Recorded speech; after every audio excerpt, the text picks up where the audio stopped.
Podcast. If you're ready to grow, then let's go. This is the Lincoln County Podcast. Hey, yo, Matt, let's start the show. Hey, I just want to say thank you to all the sponsors of the Lincoln County Podcast.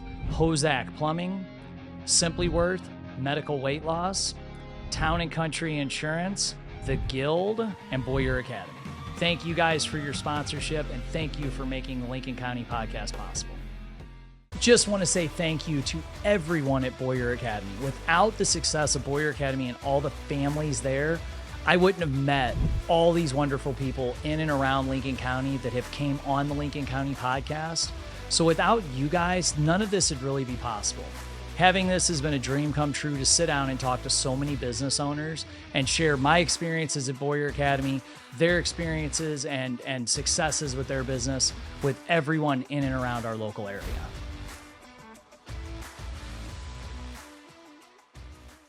Hey guys, welcome to Lincoln County Podcast. Super happy to have you guys here today. We've got a special treat. This is our first musical guest, so I'm really excited about this. I had never really thought we would have this today, so this is kind of cool. So I want to start off just getting right into it. Thank you to our sponsors. Make sure you guys like and share. You know the story. You know the drill. I'm going to turn it over to my guest to introduce himself, and we're going to get talking about all the great and big things he's got going right now. Hey, I'm Chris Zumwalt, Chris Zumwalt Music on Facebook. Lived around Troy pretty much my entire life, so definitely a local guy.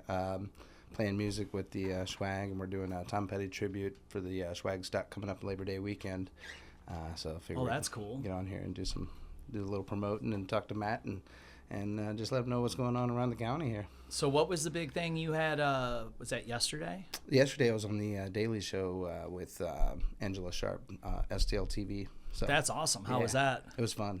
Yeah. First time doing a TV interview like that. So I'd say they do it live, it was cameras the whole nine. It was just one take. We didn't do any cuts or nothing. So it was basically as if it was live. I think it was more of a recorded studio, but the way we did but it felt the live. Studio. So that's really cool. So, how was your nerves doing that? Going into it was a little high strung, a little tension on the neck, but no, it's. You get through it. You just gotta. I learned a long time ago that you either use that feeling for fuel or you let it cripple you. So I tell my students that in martial arts, so I'm like, when you get out there and you get those nerves, you got to use it as fuel. Right. Get out there, or it's gonna break you. It's one choice. Yeah. Yeah. And sometimes we mess up. We're human. That's okay. Well, and with you doing music, being on stage, most people would probably think, oh, it's just a walk in the park, but it's a different feel when you're going out there being interviewed. And for sure. And then what's crazy too is it's almost like an out of body experience over the years, because like you're playing guitar, so that's one thing, and some of those, not that one I wasn't, but like when you're out playing, you're playing guitar, you're singing, you're also thinking about how is your tempo right, is your where's everything at, and then then you go back and watch it, and it was like and in your head the whole time you're like, oh man, I messed this up, quick change, you know what I mean, and you're doing all this, and it's so fast when that's going on that you don't realize that once you go watch the recording, it's like, oh, you made that look easy. Like it's like people can't even tell you know what I mean. So it's kind of crazy, the feeling of doing it. And over the years, how it's evolved and became this thing of, just, it's like you go into autopilot almost, you know what I mean? You're outside yourself, watching yourself doing this, and it's like every little thing, you got to tweak and adjust as you go. So it's definitely an interesting situation, to say the least. I would think it would be very interesting for you, and to, I'm not a musical person. I've never played music, but when I watch people and see things like from the audience, like we don't catch it. Right. Don't catch those six. And I bet your head, you're like, that didn't, or that did, right. One way. I imagine for your lifestyle, as far as, the fighting and all that, when you're fighting, you're thinking about counter moves, you're thinking about all this stuff. And when you go back and watch the fight, you're like, oh man, I was quicker than I thought. Or, you know what I mean?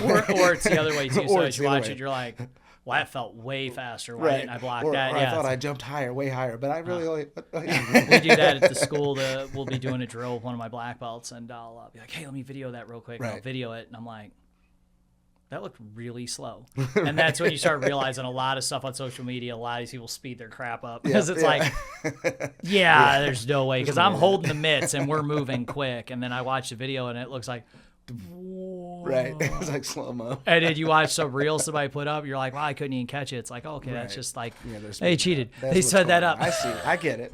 All right, I don't feel so bad anymore. Right. So I get that. So that's really cool. And Bruce Lee for a second. I thought, I was like, wow, that was really awesome. Maybe that's what they were doing back then too.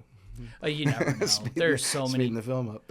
I watched a documentary once where Mark Dacascos broke down doing a movie kick and doing a real life kick, and he did them on film, and you're like, oh, that's why it looks so different. Like how he moved his body differently for a movie kick. You're like, yeah, it looks pretty cool. And they did he goes, now I'm gonna do it regular, and you're like, oh, that just blew everything I've watched my entire life in every movie. I was like, okay, no wonder I don't look like they do. Okay, that makes sense. Right. Well, and that's just like the show yesterday. During the show, I kind of half knew about the questions that were coming, but I didn't really know exactly how they were going to be worded, or how what I was going to respond until that moment. So it wasn't like anything was scripted or anything like that. So I'm sitting there and I'm trying to answer these questions without sounding like I'm thinking about it real hard either. And so it was definitely interesting to go back and watch the show and go, okay, I didn't do as bad as I thought I would. You know what I mean? Because I'm sitting here in my head thinking, oh, man, I blew that. I could only imagine. It worked out pretty cool. So I was happy with it. That's awesome. Well, they say a lot of movie actors, too, don't watch their own movies. They can't. Yeah, they can't do it. Yeah, I've only watched segments of the podcast. I watch a couple things to make sure it looks, because I trust these guys to do it, but I would overthink way too much for the amount of content we put out. And I could see the mental anxiety and the stress that would cause. But me personally, I guess I'm too much of a perfectionist not to. I got to go back and figure it out. And maybe that's the musician thing in me. So what were you on there kind of announcing? Was it the same thing? So the swag stock thing, we were on there for that. I was also on there just, I had done up Boots at Bush last year. Mm-hmm. And met Angela there, and she reached out and was like, hey, you got anything to promote or whatever? We'd like to have you on the show. And so she did that, and we got on there. So I basically just used it as an opportunity to get my originals a little more known as well. So because a lot of my originals are more of like the run is about addiction and things like that, and battling demons and getting out on the other side basically. And then like Get Up Child is the one that we featured on the show at the end of the show. That one's more for depression and helping people get out of a funky spot in life or whatever. And is that what kind of got you into making the music, or? I've always played music since I can remember. As far as that side of it goes, I've always kind of tinkered around with the idea of doing originals, but I never really put enough time or effort into it up until. I'd done covers and played a lot of different bands and stuff at different bars and venues like that, but over the years, but never really took it too serious. It was just more of a keep my sanity after work kind of thing. Kind of like you were talking about earlier with the business. With martial arts, that's always been my stress. One kind of is your love. So that's kind of where I was at with that. But the originals came as far as me, because I've always had originals, but I just didn't really, I don't know if I just maybe didn't have the confidence to put it out there or whatever the deal was. Didn't have enough, self-awareness of like, what I could be if I wanted to be type thing. So then when I had the disc surgery and that was the other thing, I never really felt I had enough energy or ability to keep doing it because I was always had issues with my back and numbness and just, there was always like a pain or something there that just was like holding me back. So after the surgery, I was like, if I don't do this now, who am I kidding? You know what I mean? Like, I just got to do this. So that's kind of where I got back into playing music, and I reached out. I'd gotten into the cannabis thing because I didn't want to be on pain pills and all that. So I reached out to some events, ended up locking in with Jimmy from the Swag and doing Missouri Cannabis Festival and doing a lot of those. And the people that I met in those venues seen something in me that I'd never, I guess, saw, and I just didn't realize that, maybe I should put out my originals. Maybe there's more to my story than, than I thought, was, I guess, something special or whatever. So I started putting out some originals, and the next thing I know, they took off pretty good. So things have slowed down a little bit, but I've also been busy and haven't really been pushing that side of things. So, where your focus seems to be what, where things move. So where your energy's going, for sure. So we've been doing a lot of the here and now events and putting a lot of energy in all that. But once wintertime hits and things slow down, I'm going to go back to that and start releasing some more. I've got about 6 originals or so in the bank, just ready to come out. I've got a few things to tweak on them. Lately, I haven't been writing as much as I want to, but I want to probably around maybe November kind of do a sabbatical for a minute and, just sit down and write for probably a good month solid. Cause kind of got that. Does that stuff kind of build up in your head? Back up. Yeah, there's that. Also life experiences as you're going. Yeah. Maybe other people in your life, their experiences as well, and things that you see. And, for me these days, it's more about writing things that maybe it is obvious, like Get Up Child. It's super redundant as far as the words go. But when I wrote that song, it's the only song that I've ever written that where I hit a chord and I kind of blacked out, I come to, and the whole song's there. You know what I mean? So every other song I've either played like a guitar riff forever until I worked out the whole song and then put the lyrics to it, or vice versa, that kind of thing. So so it's that one definitely has something special to it as far as how it was written and how it came to me and how it came out of me, I guess. Basically, I'm not sure it was me, So, but it's like Run, when I was at when I first released it, I was at a radio station, and I get done playing, I get done with the radio interview, pack all my stuff up, I'm heading out to the car, get out to the parking lot, and this chick's there, and she's got this book, and she's like, "Hey, were you the one that just," she's seen the guitar in my hand, she knew it was me, but and I'm like, "Yeah," and the book's about addiction or whatever, and she's like, as soon as I heard, what was going, or the first verse or whatever, and the chorus, she's like, I knew I had to come here. I was just down the road. I came in, she had me sign the book, you know what I mean? So I was wow. So at that moment, I knew I was doing, you know what I mean? That was another one of those things, not just the people that inspired me to do it in the first place, but once I did it, I was instant, like, hey, that you should, that's what you're supposed to be doing, you know what I mean? It's funny how things send you that sign too. Right. Like, yeah. I spoke to a leadership camp recently for kids, and I put this speech together, and it's because it was something that I'd heard, and I talked with adults about, but I was like, how can I make it work for kids? And so I did it, and the kids were at camp, they're all tired, they got done, they're like, yeah, you're done, Right. And when I do that stuff, normally I'm having to kick and punch, so they love me anyways, but we got done, and I was like, all right, and I was kind of walking out, and I was like, I think that fell flat. And this one kid who's a little slow stopped me and he's like, so what you're saying, he broke it all down. And I was like, yes. And I was like, okay, that was a sign. That was God saying, all right, man, you seem a little discouraged. Here, let me let you know it worked. Right. And this one kid popped up, and I was like, oh, and that's the same thing with that. You did it. You come outside this person's and move. That's that sign letting you know that, hey, this is where I want you to go. It's crazy because, like, when things happen in life, it seems like that, like it's a big thing for you or whatever, or something, like you've been working for a long time and you finally feel like, okay, I came over this milestone. But it's like, it seems like there's always like 2 weeks of just hell before that happens. You know what I mean? Like, do you notice that too? Yep. Like, that's why I'm laughing. Yep. Yeah, it is. The self-doubt. It's like you go through all this crap, and it's like probably mostly just in here. You don't even realize how, like, it wasn't even there. You just feel this immense pressure, and you don't know what's coming. Hi, my name is Scott Lutz with Town & Country Insurance. We specialize in personal lines and business insurance. We're at 502 East Cherry Street here in Troy, Missouri. You can also find us online at tci.u.com. We would love to earn your business.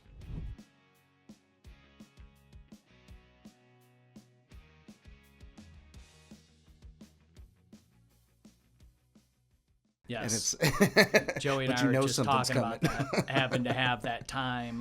Like for me, it's working out in ice baths, and I can, there's times my wife's like, what's matter today? I'm like, nothing. I'm just in my head, because in my head, I'm seeing everything like, oh my good, everything. You know, we pulled off a large project. I've hired an attorney. I got all this crazy stuff going on. But in my head, I'm still working on this, but I'm learning to like disassociate from it and look at it from a different perspective and say, which is hard. Okay, this is going to be good, because that was something I was really bad at in the beginning. I'd let it all get to me. I'd have a drink, have 2 drinks. I'd wake up with a headache, and I'd stress. I wouldn't sleep right. Now I'm learning that that's what Joey and I were just talking about, how there's this process that some of us, when we're creative, have to go through. Right. And the non-creative people in our lives don't always get that. No. And it does. It feels like everything is about to completely implode. It's like, why is it all like this? And then like the best news you've had in a long time, just like boom. And it's like, it's crazy. Another thing I've noticed, I'm a very intuitive person. And what's crazy is I've read some things on Jacob Zumwalt, who is my 6th great grandfather, started the Fort in O'Fallon. Oh, okay. He was also very intuitive. I think it runs in our family, maybe. Yeah. So I didn't even put 2 and 2 together with that, because I went to Zumwalt schools. So there's stories about how the reason they made it through the French Revolution and all that, you know, and protected those families was partly because of his intuition. Like, he would know that they were about to attack. Yeah. He'd be like, oh, they're going to attack. And next thing you know what I mean? It was stuff like that. So, so I don't know. I just have this weird, you know, intuition when things are coming, and sometimes I don't know what it is. I just know there's this immense energy or pressure that's like building up. I think sometimes people call it momentum. Do you find that, though, that with just in people in general, you can tell if they're genuine or not, or tell if they're full of shit, however you want to phrase it? Like, I can tell. Yeah, there's that too. When I could be talking to an employee or talking to someone about a job, and they could be telling me something, and there's nothing that I'm visually picking up on, but I know they're completely lying to me. Right. Yeah. I'm like, wow, this is completely fictional, and I'll just stand there and watch, and the sentence will go and go and go and go, and I'm like, wow, that was all BS. I have nothing to judge it off of. Right. I can't tell you it was the way their eyes looked. Because I actually tried to listen to a book the other day, Never Get Mad Again, and it's a guy that teaches that stuff. The book is so dry. I was like, listening to it, I'm like, oh my goodness, I have enough trouble. I drink enough caffeine. I don't need to drink more while I listen to this book. Right. But I find that, like, I feel the same way with things. Like, I'll be like, now something like I'll just, and I won't even be able to tell you that something's happening. I just know that I'll get a like relief feeling. Yeah. But I've noticed that too more and more with people.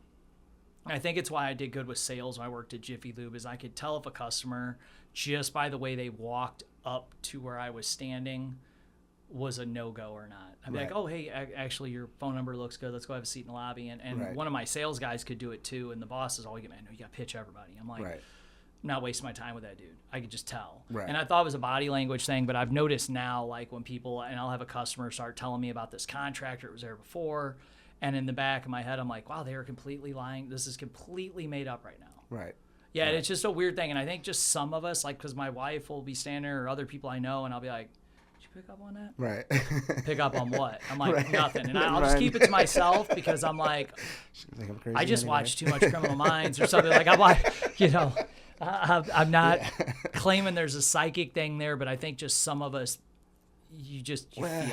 Yeah, there's definitely, you know, I wouldn't say it's psychic. I think it's more intuitive than anything. Yeah. And maybe it's, you know, I don't know if there's a past life. I don't know if we come back. I don't know what exactly. Nobody does for sure. But I know that there are things that I've experienced in life where it's like, it's familiar. Like, you know what I mean? Like, this has happened. Or you know what I mean? Like, I've had things happen. They say with deja vu, but I've had things happen. And I'm like, well, I remember dreaming that. Like, I know I dreamt it. That too. It's and then weird. I'll be looking around, and I'm like, well, that was really weird. Yeah, and I like it, like you said. I don't know how to explain it, but I think some people just pick up on it differently. And you know, maybe it's a guardian angel thing too. You never know. It may not be within ourselves. It may be somebody who's watching out for us. You know what I mean? You never know what the explanation is, but to deny that it's there is definitely something that you know, both me or you couldn't do. No. There's probably people that would be like, oh yeah, it's not real. It's like, I don't know. I just know. Right. Well, and I think when you get people that are creative and do put things together, especially with musicians, like, you know, Well, an artists in general, whether it's whatever it is, there's a different, the brain is working differently, you know, and I'm not a musical person, but I'll hear music, listen to things, and it's like, oh, I really like that, or I don't like this. Right. But with you guys, like I've heard different artists talk about how they write or how it comes to them. And a lot of people say the same thing. I just start and it just goes. It just goes with it. You can't force it. You definitely have to put aside time and really, force, not force, but make time for it. Well, you don't want to force the words, or you want to force yourself to sit down and take that. Yeah, just take the time, but not be lazy about it, I guess is the best way to put it. But aside from that, I find, because of how my mind works, how things work, there's a lot of things that can be distracting that most, some people might find super important. To me, they're not. You know what I mean? Like just, if there's a pile over here and maybe somebody else was like, oh, you need to put that away or clean it up or whatever. And I'm just like, I don't care about that. This is something that I feel like I need to do. I got to get this out of me, first. Yeah. So that it's makes like, sense. so I definitely don't. I'm not that. I would have to put that pile up. That would and normally everything. I'd want to put that pile up too, but when I'm in that mode, like I have to get that out of me. Well, If sometimes you got to get it out, then it will never come. Or do you find it affects your mood too? Like maybe that too, but the other side of it is I fear that moment may not ever hit me again. Yeah. You know what I mean? And if I don't get it out, there's something wrong. So I completely or I lost understand that opportunity, so to speak. So sometimes there's times where you just got to stop. You're like, I need to do this real quick. Right. Yeah, right. that makes sense. And then I'll get to that. Don't worry, that'll get done. Yeah, that'll get done, but I need to get this done. No, that makes and maybe complete that's sense. my ADHD. I don't know. But well, that's where I was over with it. That's what my thing is. Like my wife sometimes will be like, stop stacking everything. I'm like, I just got to have everything stacked up and in order, and then I can get my work done. Like if I don't, I can't. Right.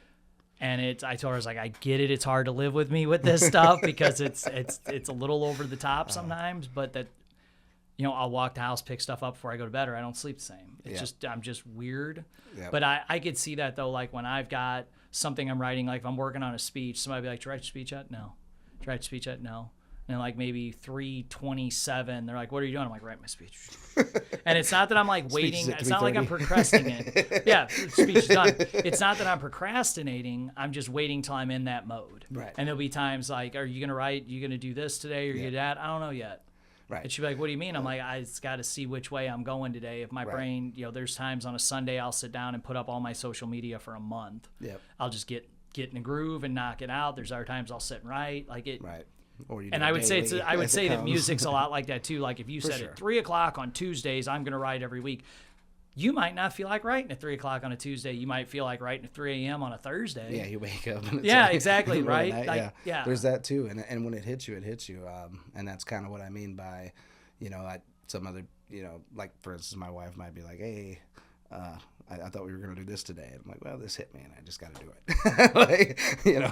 Or it's this hit me. Give me 30 minutes. Let me just get it out. Right. And then I'm a note writer, but I'll do the same thing. Like, hold on, let me just get this done, and then I'm good. If I don't, it's going to haunt me all day. Right. I could see that. I could see that with music too. Having a life, and then wanting to pursue that. Different things are going to inspire you. What are some things that inspire you, or that you find that? If I'm in this, Rogan talks about it on his, like, he has to have things right for writing comedy. He has a process to everything that gets him in that mode. Yeah, I can see that. I find that with me, but how is that with, like... So, most of my music is more on the deep side, so most of it comes from either life experience of my own, or just seeing something that, multiple people around me have gone through or whatever. So most of it probably comes more from an emotional or whether it be mood sad you're in, maybe. Or something I went through. Maybe I went through a breakup or whatever. You know what I mean? And that's how I dealt with it, to get it out of my system or whatever. So there's those, but then there's the one like Get Up Child. That one, I don't know. There was just a day that I was like, I'm gonna write a song today. I had it in my head. I was gonna write a song today, and I messed around with a couple things, and then it just hit, and then I kind of came back to, and I had a whole song in front of me, and I was like, and the wife that day was even like, I've never heard you do that before. Like, what was that? Like, yeah. She was like, I was in the other room, and it was like, it just came together like it was, and it's maybe a 3 to 5 minute song or whatever, but within 30 minutes I had it, and it wasn't like I stopped, rechanged something. It was just, it took that long to sit there and write it out and put the chord, tab it out, and all that. So, but the song itself probably, within 5 minutes I pretty much had it, How does that process work for you? Like I see people write it, write everything out, and then they kick some music or whatever. Like, do you strum for and then write it? Like, do you type it? How does that work for you? It depends on the song. That one there, I just hit this chord, and the next thing I know, I ended up with this progression. And as I hit the first chord, I hear the lyrics in my head, and I'm like, whoa. That doesn't usually happen. You know what I mean? Like, usually I got this riff, and I'm playing around with this riff, and it's like the whole song gets built around that riff. What else can I do to make that riff? You know what I mean? Makes like, sense. Just like AC/DC or anybody else or whatever, every song's got its little riff. Although I wasn't necessarily trying to go for, a specific sound or anything. But I don't know. It was that one specifically just came out like that. And then others, it's usually always been the guitar part, and then I would have to like figure out, okay, I feel the mood of the guitar, I feel the mood of the music, what can I write to make this fit, where this one was just like, I don't even know how to explain it. It just hit all at once. As soon as I hit the first time through the chord progression and I came back to the thing, the lyrics hit, and it was like when you listen to a song for the first time and you don't know what to expect. It was like that, but it was already written. You know what I mean? And so it was like I'm just writing it down as I'm hearing it, almost as if I heard a song on the radio for the first time, and now I'm trying to cover it. You know what I mean? Makes sense. Which it was very much that feeling. So it's definitely different. But I think if I do perform a song today, I'll probably just do that song just to show you. But yeah, I don't know. It's got a very unique vibe to it. The verses are pretty much more like a chorus kind of. It's got a lot of repeating lines, but the ending of the lines aren't the same as the beginning of the lines. But the repeating is that get up child. It is a little bit monotonous or whatever, or redundant, but I think it's that way for a reason, because when you're depressed, you're in bed, you need that. You need to be told over and over. Hey, well, that sounds like a good time to play it. I'm Stu. I'm the founder and president of the Guild Men's Fellowship. As a first responder, I know firsthand what it's like to pour into your community and lose sight of personal aspirations. And that's why I founded the Guild. The Guild is a nonprofit that offers personal development programs to first responders and veterans since 2019. We offer our services completely free of charge. Peer support, critical incident stress debriefing, our flagship program, Stations Immersion Camp, and one-on-one coaching is accessible by people who apply and are approved through our website. Like all nonprofits, we need people and funding. And one of the ways that we've come up with to solve the funding issue is to take our curriculum and put it into modules that are teachable to your organization or agency. In this way, we can further your mission by putting your investment to work for people who have served. If you're interested in finding more information or applying for our services, or if you're interested in helping by booking us for trainings, keynotes, or consulting, visit our website, guildfellowship.com.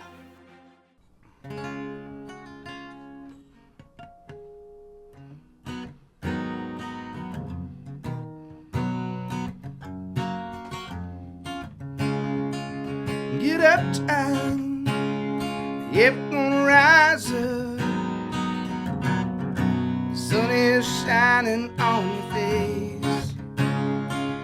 Get up, time, get that blood flowing, just like the river waters do.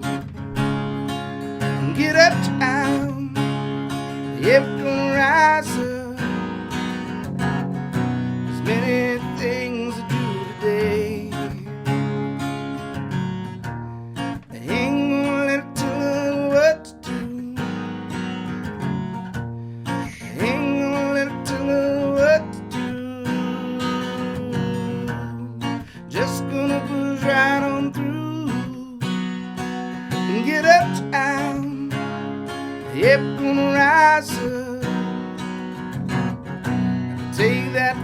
first step today. Get uptown, get your shoes on,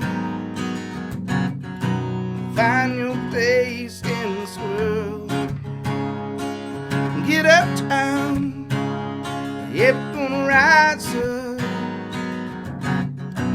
Don't know how much time is left. They ain't gonna let tell her what to do.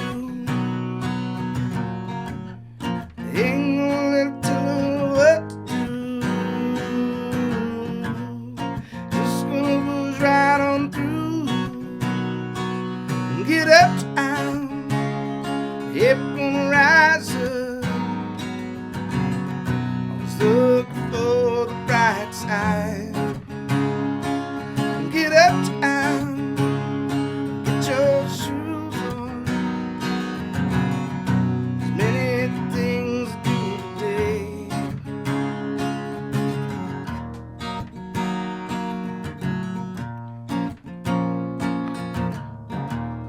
Sometimes it feels like going nowhere. Sometimes one step puts two steps back. Ain't gonna tell her what to do.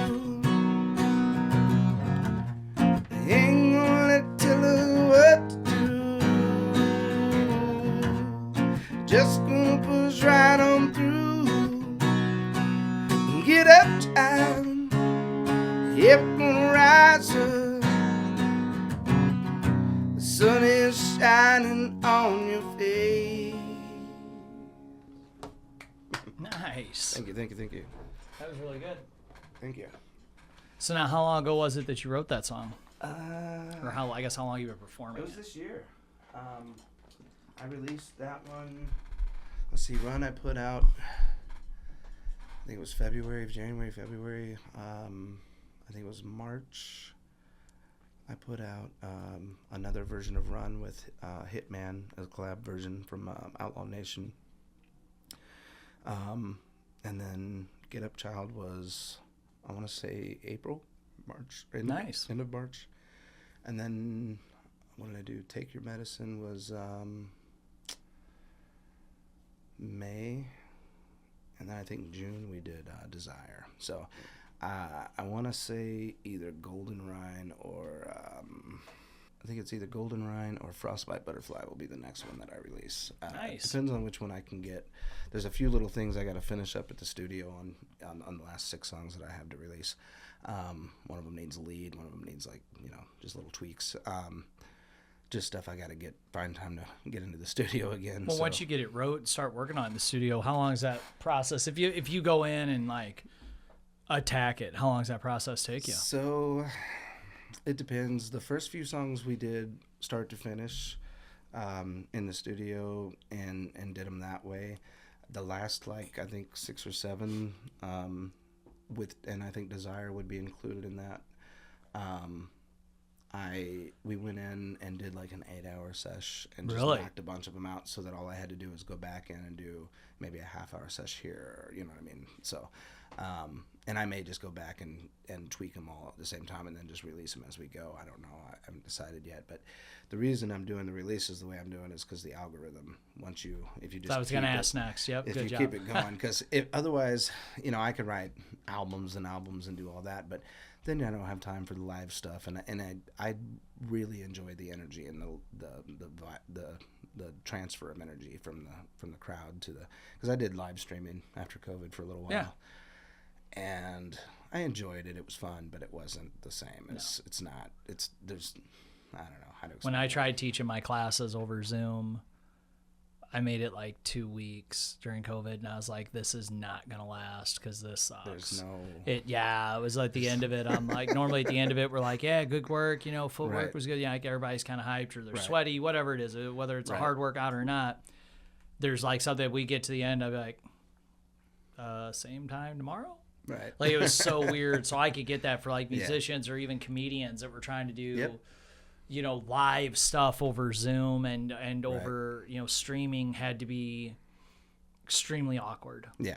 It had to be hard. Oh, I'm sure. And I could only imagine with music, getting that feel back. That's got to be a whole vibe. So Yeah, it definitely was. You know, and you're sitting there, you're watching the comments, you see the likes and the hearts and all the things coming through. You know, people are responding, and you can see it, but it's not the same. It doesn't compute. It doesn't. You know, the math doesn't math. No, I completely get it. That's how it was at the classes we teach. Everybody talk. We whatever. But that was just like. It was just weird thing at the end. I made it 2 weeks. I'm like, okay, we got to get back in session because this is weird. Yeah. I can't even imagine with something as emotional as music, Right. that not being weird. And there's people out there that seem to do, well with Yeah. it. I don't know. And of course, the idea is to make, just like Facebook or anything else, you want to make your life look as, whatever. So you don't always see the behind the scenes part of it. Maybe they're saying the same thing we are. They're just not being honest about it, Yeah, for sure. So, and I could see it being that way because it's definitely, I don't care what anybody says. Human interaction is something that we should always have. Yes. If there ever comes a day where they try to tell us to put these things on and connect to the thing, and that's our social, that's just not life. No, but I definitely during COVID understood why. Well, yeah. Some of the children that come into my school are like they are because they're on a tablet 24/7. Yeah. And I get it now, whereas I just didn't get it. I'm like, what is up? Like, Right. and then I started realizing. The desensitization. Oh, yeah, this is different. They're not used to it. It was very different. And not that I agreed with it, but I understood then. I was like, okay, now I get it. Yeah. Because I'd had friends, even when I was younger, I'd have friends and we'd go out. Right. And they struggled to socialize, whereas I could talk to anyone. Some people have it, social anxiety or or just social in general, they dysfunction. worked on a computer all day, whereas I worked on a job site in construction, talking with people. Right.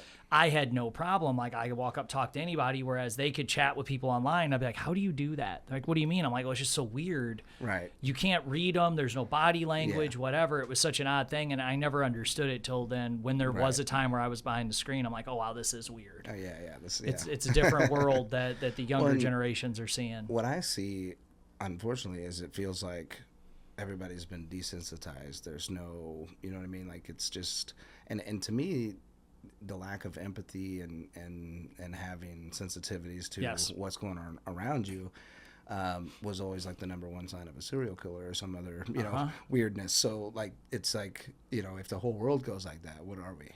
Yes.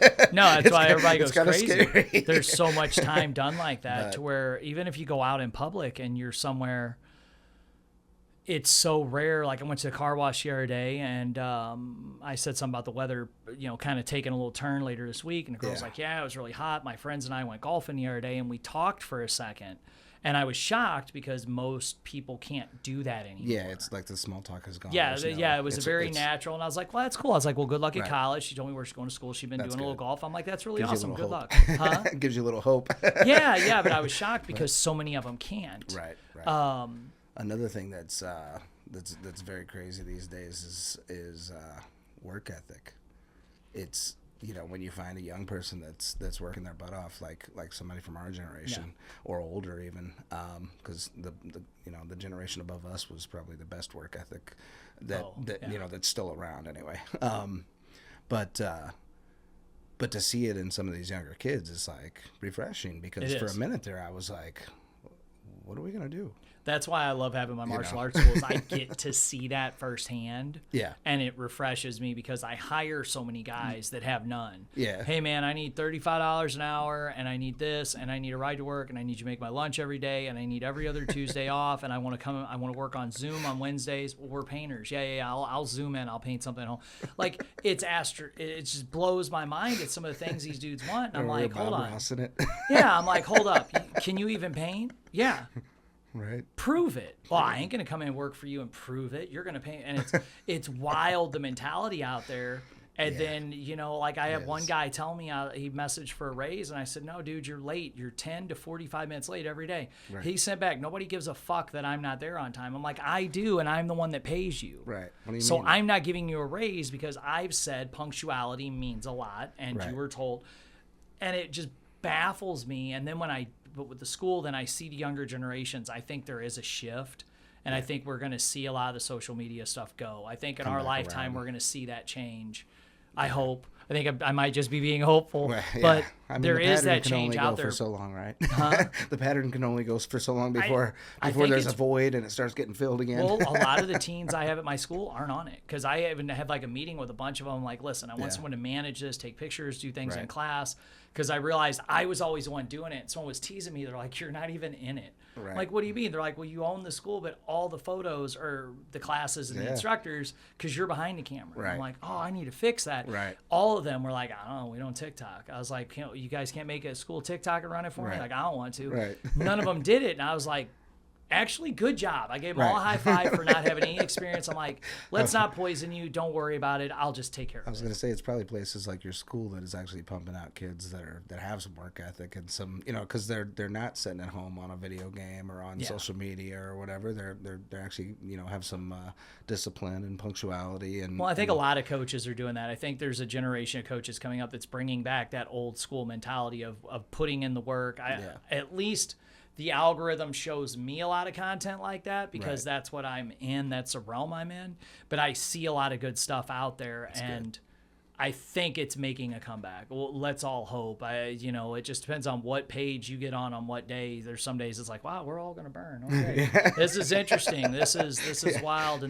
But then when you go out and you actually communicate and you go places and you deal with people, it's like, oh, this isn't really that bad. Right. Yeah. Like I have a school full of people, and I'm on social media with a lot of them, and they all post all sorts of different stuff, and it can be hate, it can be pot, it can be whatever, and then they don't even realize it, but they may be sitting in class with each other talking. And it's like, if you two read your social media posts this week, Right. you'd hate each other. Right. But you're not on social media. You're actually sitting here and, you're two humans on this planet. Right. And that's what I think is great about music. I get mad when comedians and musicians and people with big platforms get political. Yeah. Whether you agree with their message or not, I don't even like it if I listen to a musician that makes stuff political. It's like, even if it's on the side I'm on. Right. I'm like, no, just people need music. People need comedy. People need different things. We don't need to poison it by putting our point of view into it. Well, it's when I ended the show yesterday, it wasn't scripted or anything. I had no idea what I was going to say. It just came to me. Yeah. It was basically said, "Be kind, love one another. The world's going through enough." Yeah. And what I think people need to understand is, even if you get into a feud on Facebook or whatever over this or that, at the end of the day, and we've always been able to do this, we've been able to disagree, but still understand and have a respect for each other. Yes. And different viewpoints. The world has gotten to the point where it seems like we can't do that anymore. And maybe on Facebook it looks that way. But in real life, I don't think it's as bad as it. You know what I mean? Like, yes. So you definitely can't get so sucked into that world that you're like, oh, the world's just gonna die or end tomorrow, and you know what I mean? Because it's probably not. No, I think social media. I think everything will get unplugged before it goes that far. I think these people that get really hung up on like the Terminator movies coming to life, like I don't see that happening. I think people are just there's gonna be like a great reset type thing, but who knows? But no, I agree with what you said. Like the world's going through enough. People are going through enough, and some of these people are just dumping it on their social. Yep. And you got to just look past it. Somebody posted the other day, it costs you nothing, just keep on scrolling. Right. And that's the outlook you have to have, because we're all humans, we're all here together, and that's what I think is so special about music, is it brings people together. Right. You guys are given a talent to produce something, because for someone like me, music doesn't even make sense half the time. But it brings people together, and it's amazing to watch a concert and everybody's brought together. That's why I said it saddens me when they bring on anything, whether it's even, hey, drink this cola. It's like, no, you're bringing everybody together for such a higher purpose. Just do it. Right. But I get it, the financial aspects of it. But yeah. Of course, you got the sponsorships and all the craziness these days, and that's just the American way. I mean, down to the politicians, the people lobby. It's basically This is how it all works. It's how all for of it sure. works. I watched a thing on it today with social media influencers and how they're getting propositioned by different things to post different messages, and it's like you just can't. I looked at, we had a package of was it plums, and it had a whole little story on it about the farm and all that. And I was like, that's probably bullshit. Right. I was like, and then I was kind of sad. And I'm like, it's sad that we've gotten that far in society with everything that's going on that you can't even believe that, because it's like somebody was like, you know what? Let's say it's from a family farm from 1873. Everybody's wanting the farmer's market plums, so let's make it look like the Exactly. farmer's market appearance. Exactly. And marketing. I was like, it's so sad that we're to a point that Yeah. you'd like to think that somebody's grandfather started that plum farm, Right. but it's probably just marketing. And somebody's grandpa probably did. Probably Not the did. company that owns it now. No, for sure. But it's like, when I looked at it, I was sitting there and I'm like, quit getting so cynical. And I just went back to eat my food, but I was like, we're kind of to that point where you Right. can't believe anything anymore. My it kids is. I've been watching a lot of YouTube, and I'm constantly, they're like, look, Dad, this dude bought a storage unit and he found some Air Mags, which are like $100,000. They're the Nikes that McFly wore. Yeah. And I was like, all right, listen, and I was like, I don't want to burst your bubble, but you're so excited you're trying to talk me into buying storage units. Like, those were planted. That dude did not happen to have the crew there filming that day Right.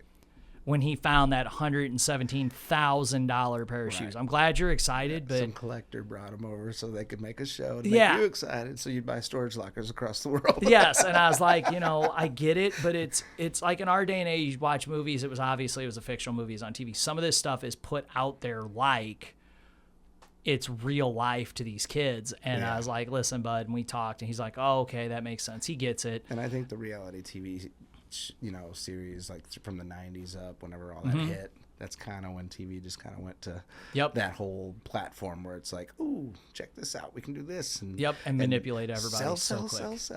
Yeah, it's like what happened to the Family Matters, where it's just Urkel doing goofy stuff and everybody laughed. There wasn't, every once in a while, you don't realize how bad stuff has gotten until you go back and watch something before. That was like wholesome. Well, it wasn't even wholesome, but like we just watched the White Collar TV show start to finish, and there was like things in the show that would change. Well, it was because their sponsor changed. All of a sudden he got a promotion, was driving a BMW. Well, if you go back and watch Burn Notice, which was on at the same time, all of a sudden they were like, what did you steal? This is a 3 Series, blah, blah, blah, BMW. Did you know it had this option? As they're racing it through the streets. And I'm like, oh my gosh, that's an ad. Oh, wow. Okay.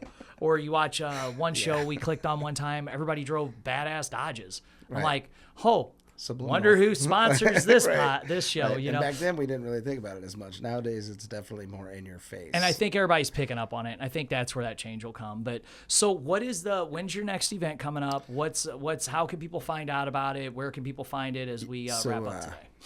Chris Zumwalt Music, that's Zumwalt. The rest is CHRIS.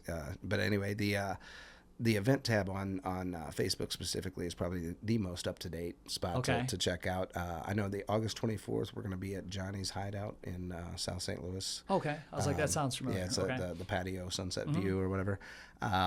And then the end of the month, which is Labor Day weekend, we are doing a Tom Petty tribute, an hour Friday night, hour Saturday night, no song repeat for Swag Stock 51 at the new Mother Nature's Riverfront Retreat. Nice. So it's which, by the way, that's an awesome little float trip. It's got a nice little lazy river. There's 300 acres there. They offer a 3-mile, 5-mile float, and it's just a fun time. It's a good place. That's cool. So, I'll keep that in mind. We'll post that with the video. So thank you guys for tuning in. Thank you for support, Chris. And this was really cool to have a musician on today playing that music. Really neat episode. Like, share, subscribe, and check out these events. There's somebody local making music, doing something awesome. Let's support them. Thank you guys.